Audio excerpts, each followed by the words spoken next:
นะโมตัสสะภะคะวะโตอะระหะโตสัมมาสัมพุทธัสสะสังฆัมพันเตปวาเรมิทิเถนะวาสุเตนะวาปริสังกายวาวัฏันตุมังอายสมิโตวันนี้เช้าเฮาทั้งหลายก็เข้าใจกันว่าเป็นวันออกพรรษาโยมนี่สิบอกกันว่าวันออกพรรษาแต่พระนั่นเอิ้นว่าวันมหาปวารณาเป็นหยังจึงเอิ้นว่าวันมหาปวารณามหาแปลว่าใหญ่เด้มหาแปลว่าใหญ่บ่ได้แปลว่าน้อยดอกมหานี่แปลว่าใหญ่มหาสมุทรก็คือมหาสมุทรคือห้วงน้ำที่ใหญ่ที่กว้างมหาปวารณาปวารณาแปลว่าบอกกล่าวบอกกล่าวให้ทราบบอกกล่าวให้ทราบว่ามีการตักเตือนกันได้มีการตักเตือนกันได้บ่ว่าสิเป็นไผเป็นผู้น้อยผู้ใหญ่ผู้ชายผู้หญิงพระภิกษุสามเณรสามารถว่ากล่าวตักเตือนกันได้ด้วยได้เห็นด้วยได้ยินด้วยได้รังเกียจเห็นว่าผู้นั้นเฮ็ดบ่ถูกได้ยินว่าผู้นั้นทำพูดบ่แม่นหรือรังเกียจอยู่ว่าโอ้ยเห็นอยู่นั่นแล้วมันคือจังเฮ็ดบ่ดีทำบ่ดีแท้ผู้นั้นปวารณาต่อกันมีแต่ศาสนาพุทธเฮาเท่านั้นใดที่หลวงพ่อครูบาอาจารย์หรือว่าพระพุทธเจ้าเพิ่นแนะนำก่อนสิแนะนำนี่ก็คือองค์สมเด็จพระสัมมาสัมพุทธเจ้าก็สิประทับอยู่วัดพระเชตวันในกรุงสาวัตถีภิกษุเหล่านึงหลายๆเหล่านั่นแหละก็สิพักจำพรรษาอยู่รอบกรุงสาวัตถีนั่นล่ะเมื่อจำพรรษาแล้วบัดนี้ก็มีความคิดว่าเฮาตั้งกติกากันเนาะตั้งกติกากันว่าบ่ต้องพูดบ่ต้องคุยกันบ่ต้องพูดคุยกันบ่ต้องแนะนำกันให้พากันประพฤติให้พากันปฏิบัติเพราะการพูดคุยกันมันจะทำให้ผิดแนะนำกันก็เกิดให้การทะเลาะวิวาทเฮาอยู่แบบบ่ต้องพูดบ่ต้องคุยบ่ต้องแนะบ่ต้องนำกันว่าซั่นตกลงกันจังซั่นจำพรรษาพอออกพรรษาไปกราบพระพุทธเจ้าไปกราบองค์สมเด็จพระสัมมาสัมพุทธเจ้าอยู่วัดพระเชตวันพระพุทธองค์ก็ถามสารทุกข์สุขดิบเพิ่นก็ว่าเพิ่นอยู่จังซี่แหล้วว่าซั่นพระพุทธองค์เพิ่นยกย่องเพิ่นยกย่องภิกษุเหล่านั้นบ่เพิ่นตำหนิเลยตำหนิว่าจังได๋ฉะไหนพวกเธอจึงอยู่อย่างปศุสัตว์ไม่มีการบอกกล่าวไม่มีการพูดคุยปศุสัตว์มันคือหยังคืองัวคือควายน่ะคือหมูน่ะมันบ่คุยกันได้มันบ่คุยกันแล้วมันก็บ่ได้ตักเตือนกันนำพร้อมนั่นจึงเป็นเหตุที่องค์สมเด็จพระสัมมาสัมพุทธเจ้าแนะนำให้ภิกษุผู้จำพรรษาแล้วปวารณาต่อกันด้วยได้เห็นด้วยได้ยินด้วยได้รังเกียจเพื่อเป็นหยังเพื่อเป็นการลดมานะละทิฏฐิลดมานะคือความถือตัวทิฏฐิคือความเห็นข้ามเห็นบวกใส่ถือตัวมันเป็นความเห็นของเจ้าของมันเป็นความเห็นของตัวเองผู้ใดสิมาบอกมาสั่งมาสอนมาแนะมานำบ่ได้ เมื่อปวารณาแล้วก็คือสามารถให้พระก็ได้โยมก็ได้ปวารณาต่อกันเป็นความดีเป็นความดีนั่นแหละพระพุทธองค์จึงบอกว่ามหาปวารณาแม้เราก็จะปวารณาต่อหมู่สงฆ์สงฆ์ที่พระพุทธองค์ปวารณามีแต่พระอรหันต์500รูปพุ่นน่ะ500รูปมีแต่พระอรหันต์ทั้งนั้นบ่มีผู้ใดสิว่ากล่าวตักเตือนพระพุทธองค์ได้แม้แต่พระอรหันต์ทั้งหลายก็บ่มีผู้ใดว่ากล่าวตักเตือนได้บ่มีความผิดบ่มีความผิดทั้งกายทั้งวาจาทั้งใจเพิ่นบ่มีอรหันต์เหล่านั้นก็คือเป็นผู้บริสุทธิ์ถึงกระนั้นองค์สมเด็จพระสัมมาสัมพุทธเจ้าก็ยังปวารณาต่อสงฆ์นะนี่คือความยิ่งใหญ่ความหาบ่ได้ในโลกนี้แต่ชาวเล่าเนี่ยเอิ้นว่าออกพรรษาออกพรรษายิ่งอยู่ตั้งแต่3มื้อ4มื้อผ่านมาเสียงเพิ่นน่ะตุ่มๆต่ำๆย้านแต่มันบ่ออกยิ่งบัดใดมันก็ตุ่มมันนั่นยิ่งบัดใดมันก็ตุ่มมันนี่จังว่าพระเพิ่นเว้ากันหรือว่าเน้นนี่ล่ะว่าหลวงพ่อเว้ากับพวกไปจุดบ่ไปจุดหยังเขาจุดอยู่นำหมดนั่นดังคับถีบอยู่เฮาได้ยินเบิดตัวว่าซั่นหาแต่จะไปจุดอิหยังเฮาว่าซั่นนี่คือลักษณะของความเข้าใจอันเสียงตุ่มๆต่ำๆนั่นมันเฮ็ดกันมานี่โดนแล้วเด้พอเซาได้เซาซะเป็นหยังจังเซาอันบ่เป็นบุญดอกบ่แม่นบุญอยู่หั่นสนุกบ่ม่วนบ่มันก็บ่ม่วนเด้คันว่ามันม่วนเอาไปเทียบใส่กับเสียงวงดนตรีหมอลำวงเด้อไผสิไปทางใดหลายกว่าซุมหนึ่งเฮ็ดตุ่มๆๆๆอยู่ซุมหนึ่งก็พู้นแล้วมีการร้องการรำใส่พร้อมคนสิไปเบิ่งทางใดเอ้าหมู่เจ้าว่าสิไปเบิ่งคนจูดตุ่มๆหรือสิไปเบิ่งเขาเต้นขาขาวอยู่พุ่นนี่เป็นจังซั้นเด้ต้องเบิ่งดีๆโอ้ยบ่แม่นเรื่องแม่นราวของการออกพรรษาอิหยังเดะการจูดตุ่มๆต่ำๆมื้อแลงแฮ่งหลายเด้มื้อแลงนี่แฮ่งหลายจุดนั่นอันนี้ล่ะคือลักษณะของประเพณีนี่เฮ็ดตามกันมาเนี่ย3ปีเนี่ยมันเป็นประเพณีโลดเฮ็ดต่อๆกันมาจังว่าประเพณีของเฮานี่ก็เฮ็ดมาหลายปีแล้วครูบาอาจารย์พาเฮ็ดมางดไปได้หลายอย่างแล้วเด้งดไปได้หลายอย่างแล้วอย่างเมื่อวานนี่ก็เว้าเรื่องสมทานศีลคันอยู่ป่าเฮานี่สิบ่ว่าวิสุงลักขณัฏฐายะครูบาอาจารย์เพิ่นก็สิว่ามะยังพันเตโน่นนะติสรณเนนะสหะโน่นบ่ว่าวิสุงก็คือเลือกรับเอาเป็นคอแต่ถ้าบ่ว่าวิสุงนั่นก็คือรับเอาเบิดนั่นก็คือศีล5ประการรับไปแล้วมันเฮ็ดได้บ่ว่าซั่นได้อยู่เป็นหยังสิบ่ได้อย่างน้อยชั่วโมงหนึ่ง2ชั่วโมง3ชั่วโมง4ชั่วโมงมันก็ยังเป็นศีลอยู่ได้นี่คือความเข้าใจเนาะความเข้าใจอันล่ะการภาวนาหรือว่าออกพรรษาญาติโยมได้ทำบุญได้ฟังธรรมนี่มันเป็นเรื่องดีอย่างมื้อเช้านี่ไปบิณฑบาตลองนับเบิ่งคนถ้าวันปกติธรรมดาบ่แม่นวันออกพรรษาวันพระธรรมดามันก็บ่ถึง100เด้บ่ถึง100มื้อเช้านี่124คน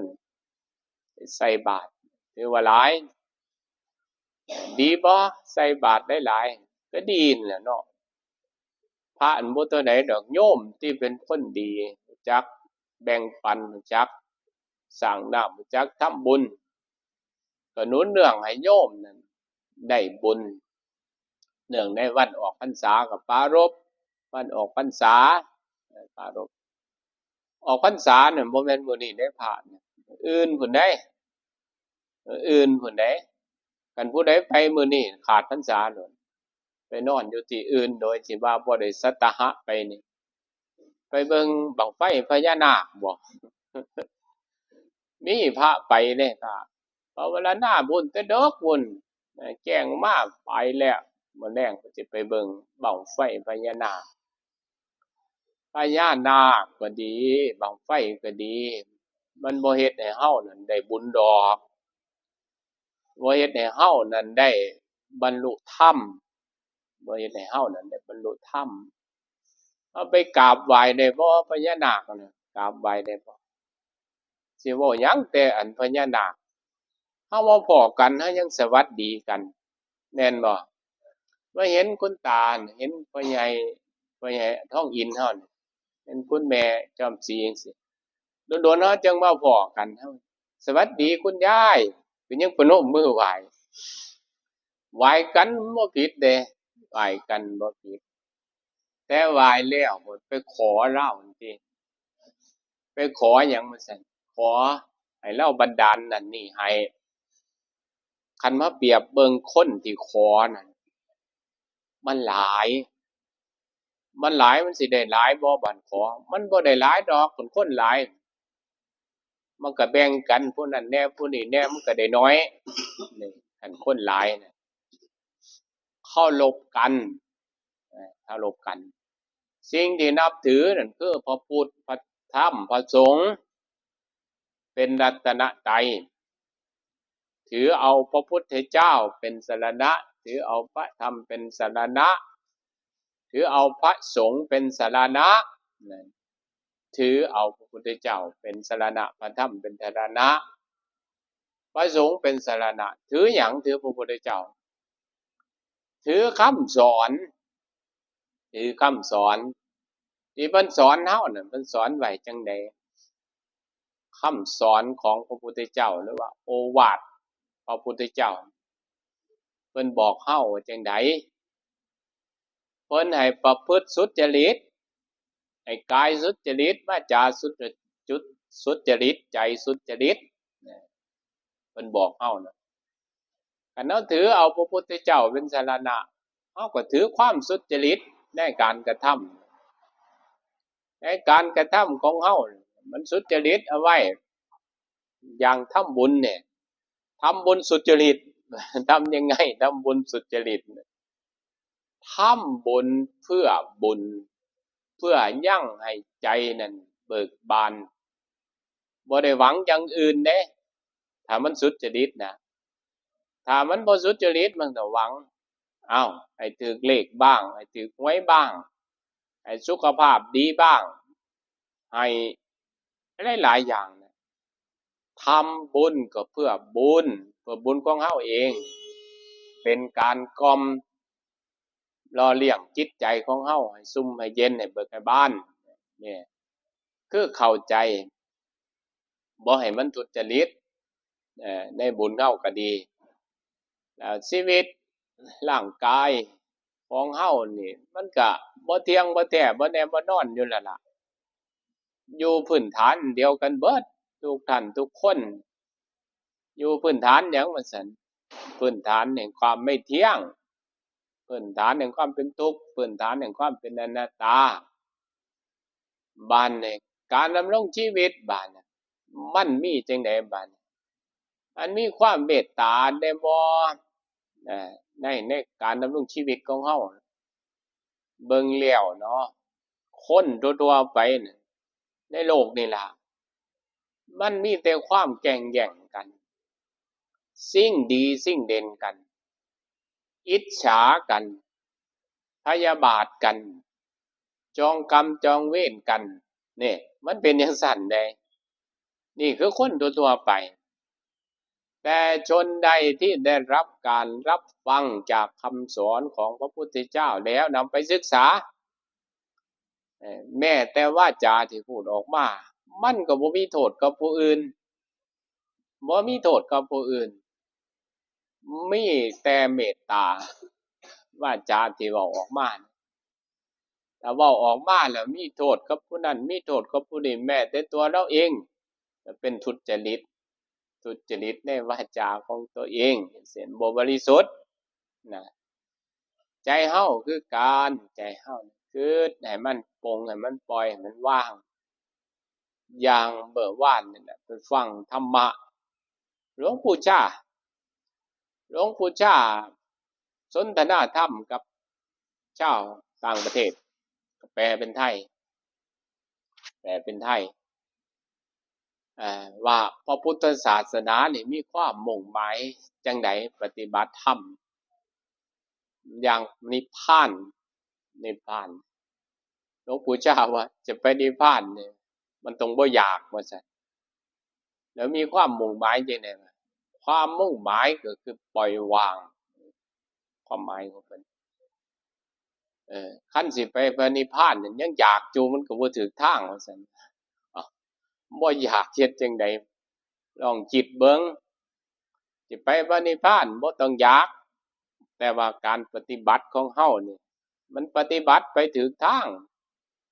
อย่างทางที่เฮาเคยได้ยินอยู่แล้วเห็นอนิจจังทุกขังอนัตตานั่นแหละทางแห่งพระนิพพานเฮาก็ยังสวดอยู่นะบัดเฮาอยากไปบ่ล่ะว่าบ่อยากไปแต่เฮาเดินอยู่มันสิฮอดบ่นี่ความหมายจุดมุ่งหมายในทางพระพุทธศาสนาคือปล่อยวางหลวงปู่ชาว่าปล่อยวางลองเอาไปต่อยอดเบิ่งนี่เด้อมันสิวางได้บ่ล่ะบาดนี่มันสูญให้กันเพราะแห้งแล้วมันทะเลาะกันเพราะแห้งแล้วที่เพิ่นเปรียบเทียบไว้นั่นเนาะเหมือนปศุสัตว์อยู่นำกันเหมือนปศุสัตว์เพิ่นว่ามันคือแท้ใดนั่งอยู่คนละแก่กินข้าวก็บ่คุยกันทำอาหารก็บ่คุยกันเออนั่งอยู่คนละแก่คนละมุมมันเหมือนปศุสัตว์ยกใจเฮาขึ้นมาใหม่ยกใจขึ้นคือเอาธรรมที่พระพุทธเจ้าสั่งสอนนั่นล่ะเมื่อเฮาเคารพในพระพุทธเจ้าแล้วก็เอานำพระธรรมเพิ่นมาสั่งมาสอนอย่างมื้อนี้ล่ะเพิ่นสอนให้เฮานั่นภาวนาสอนให้เฮานั่นลดมานะละทิฏฐิอันมีผู้ใดผู้หนึ่งมาบอกมากล่าวเฮาน่ะผู้บอกกล่าวนี่ประกอบไปด้วยเมตตาเด้มันจึงถูกอันประกอบไปด้วยความโลภความโกรธความหลงบ่ถูกผู้บอกนั่นผู้บอกจะต้องประกอบไปด้วยเมตตาอย่างอาตมาภาพนี่ยกเอาคำเว้าของโยมก็มีเด้เอามาแก้เนี่ยแก้ไขสถานการณ์โยมเว้าแล้วอาตมาภาพมาต่อยอดก็มีพระเว้าแล้วอาตมาภาพเอามาต่อยอดก็มีเณรเว้าแล้วอาตมาภาพเอามาต่อยอดก็มีแสดงว่าอาตมาภาพนี่รับฟังผู้อื่นรับฟังคนอื่นไม่ใช่บอกว่าให้คนอื่นมารับฟังเรา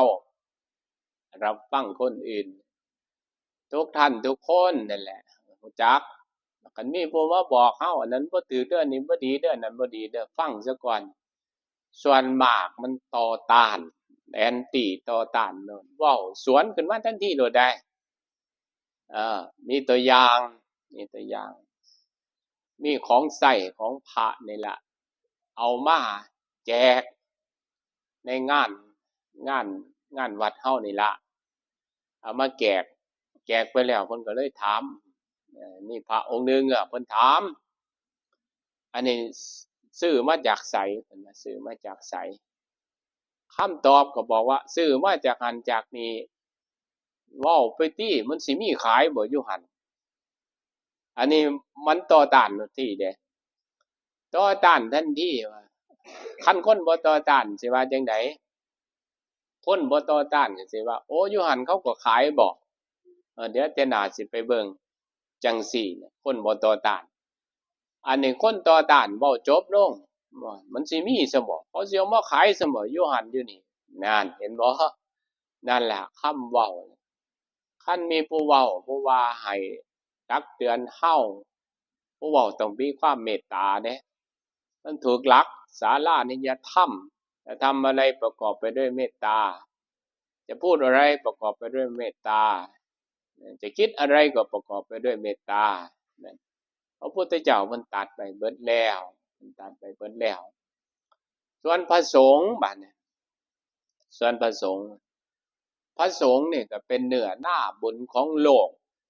ตามคุณธรรมเพิ่นเป็นเนื้อนาบุญของโลกไม่มีนาบุญอื่นยิ่งกว่าบ้านคันเฮาให้ทานให้กับผู้ใดก็ได้ดอกมันว่าเด้ให้กับแม่ข้อยก็ได้ให้กับลูกก็ได้กับหลานก็ได้เป็นทานคือกันน่ะไม่เหมือนกันนะไม่เหมือนกันให้แก่สัตว์เดรัจฉานก็มีค่าเป็นร้อยให้แก่คนทุศีลก็มีค่าเป็นพันแต่ให้แก่สงฆ์จังซี่น่ะมีค่านับบ่ได้ประมาณบ่ได้เนี่ยเรื่องของการให้ทานอย่างน้อยก็เป็นสงฆ์ในศาสนาหนึ่งเพิ่นก็มีรูปลักษณะก็คือมีรูปแบบนุ่งห่มนี่ก็เป็นรูปลักษณะของพระสงฆ์สองก็มีรูปแบบการปฏิบัติอย่างฉันจังซี่ล่ะก็บ่เหมือนกับญาติโยมนี่กินมื้อนึงจักเท่าใดเทื่อพระสงฆ์เพิ่นก็ฉันมื้อละเทื่อจังซี่มันก็สิต่างกันจังซั่นแล้วบาดเพิ่นมีคุณธรรมแนวใดบ่ฮู้ม่วนหมู่นั้นเพิ่นแต่ละท่านแต่ละองค์ก็เลยร่วมกันเป็นสงฆ์เพิ่นประพฤติปฏิบัติได้แล้วเพิ่นก็นำมาสั่งมาสอนเฮาอย่างมื้อนี้ล่ะมาเว้าเรื่องใดให้ฟังเรื่องปวารณาคือบอกให้รู้ว่าผิดหรือถูกอย่างไรปวารณาต่อกันด้วยเมตตาเด้ด้วยเมตตาแล้วก็ฟังนำมันมีผู้เว้าให้ฟังแล้วก็ไปแก้ไขส่วนมากมันบ่ค่อยแก้ไขได้ยินอยู่แต่บ่แก้ไขได้ยินอยู่บ่แก้ไขเว้าอยู่นี่ล่ะฟังอยู่นี่ล่ะเคลื่อนออกไปเป็นคำใหม่นี่อาตมาภาพเคยเห็นมาแล้วฉะนั้นพวกเราทั้งหลายเด้อมื้อนี้เป็นวันปวารณาหลังจากปวารณาแล้วก็ให้จิตใจเฮามันเย็นลงเด้อผู้ใดใจร้อนอยู่ก็ให้มันเย็นลงผู้ใดอาฆาตพยาบาทอยู่ก็ให้มันเย็นลงผู้ใดสิฆ่าหมู่อยู่ว่าซั่นก็เซามันสิมีหยังเกิดขึ้นต่อไปหั้นมันก็มีแต่ความสุขสงบร่มเย็นนั่นแหละเพราะเรื่องนี้มันเป็นเรื่องยิ่งใหญ่ในทางพระพุทธศาสนาหรือแม้กระทั่งชาวโลกชาวพุทธด้วยชาวโลกด้วยถ้ารู้จักปวารณาต่อกันด้วยได้เห็นด้วยได้ยินด้วยได้รังเกียจบอกกล่าวตักเตือนกันได้โดยธรรมผู้รับฟังก็ฟังโดยธรรมผู้พูดผู้แนะนำก็แนะนำด้วยความเมตตาอย่างนั้นก็เลยจะเป็นความสุขสงบร่มเย็นของเราชาวพุทธทั้งหลายฉะนั้นวันนี้พูดมาสมควรแก่เวลาอนุโมทนาบุญกับญาติโยมทุกท่านทุกคนที่เข้าสู่วัดป่าหนองไฮในวันพระวันธรรมวันสวนะวันปวารณาในวันนี้บุญกุศลอันใดที่พวกท่านทั้งหลายได้กระทำบำเพ็ญมาแล้วในอดีตกำลังบำเพ็ญอยู่หรือจะบำเพ็ญต่อไปขออนุโมทนาอย่างยิ่งบุญกุศลอันใดที่อาตมาภาพพร้อมด้วยคณะสงฆ์ได้ประพฤติปฏิบัติมาในการบวชในพระศาสนารักษาศีลเจริญสมาธิเจริญปัญญาแสดงพระธรรมเทศนาในที่ต่างๆด้วยอำนาจแห่งคุณพระรัตนตรัยคือพระพุทธพระธรรมพระสงฆ์ขอบุญนี้จงปกป้องคุ้มครองญาติโยมทุกท่านทุกคนได้มีความสุขความเจริญหายทุกข์หายสุขหายโรคหายภัยอยู่เย็นเป็นสุขทุกทิพาราตีการเทอญ